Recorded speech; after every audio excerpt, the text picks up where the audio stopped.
குற்றச்சாட்டு சொல்வதை போல அவர் திரைப்படத்திலே நம்மை பற்றி வருகின்ற பொழுதெல்லாம் எதிர்ப்பு கொடுக்கிறார் என்று சொல்லுகிறார். தயவு செய்து புரிந்து கொள்ள வேண்டும். வணிகத்திற்காக, காசு சம்பாதிப்பதற்காக திரைப்படத்தை எடுக்கின்றவர்கள் எல்லாம் சாதி முதலை உண்டாக்குகின்ற வகையில் எடுக்கின்ற பொழுது டாக்டர் கிருஷ்ணசாமி அவர்கள் மட்டும்தான் இரண்டு சமூகங்களுக்குள் மோதல் வந்துவிடக்கூடாது, முரண்பாடு வந்துவிடக்கூடாது, இழப்புகளை சந்தித்து விடக்கூடாது என்ற நல்ல நோக்கத்திலே சமூக நல்லிணக்கத்திற்காக அவர் குரல் கொடுத்தார். அதை அவர்கள் எதிர்ப்பாக பார்க்கிறார்கள். தயவு செய்து புரிந்து கொள்ளுங்கள்.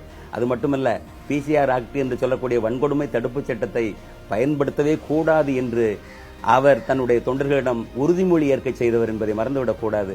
வன்கொடுமை தடுப்பு சட்டம் என்பது சமூக நல்லிணக்கத்திற்கு இடையூறாக இருக்கிறது, எனவே அதை தூக்க வேண்டும் என்று சொல்லி அவர் உறுதிமொழி ஏற்க செய்தவர் என்பதை மறந்துவிடக் கூடாது.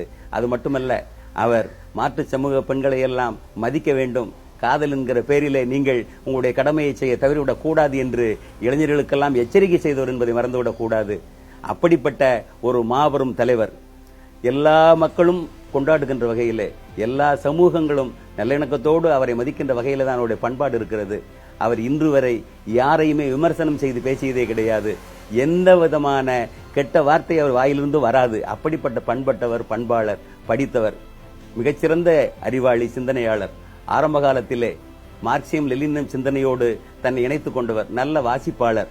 இப்படிப்பட்ட சிறப்புகளை எல்லாம் கொண்ட ஒரு மாபெரும் தலைவர் ஒரு தொகுதியிலே வென்று அந்த தொகுதிக்கு பாடுபட்டு எத்தனையோ நன்மைகளை எல்லாம் கொண்டு சேர்க்க இருக்கிறார்.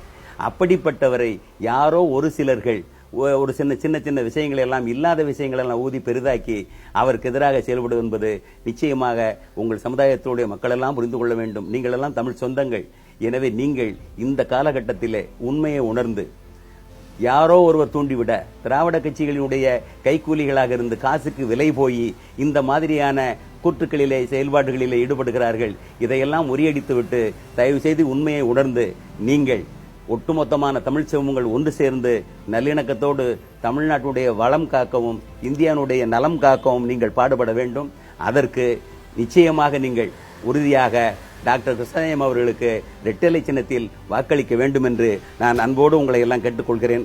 இன்றைக்கு கூட ஓபிஎஸ் அவரிடம் சென்று கொண்டிருந்த பின்னால் இருக்கின்றவர்கள் எல்லாம் தேவேந்திரர்களும் இருக்கத்தான் செய்கிறார்கள்.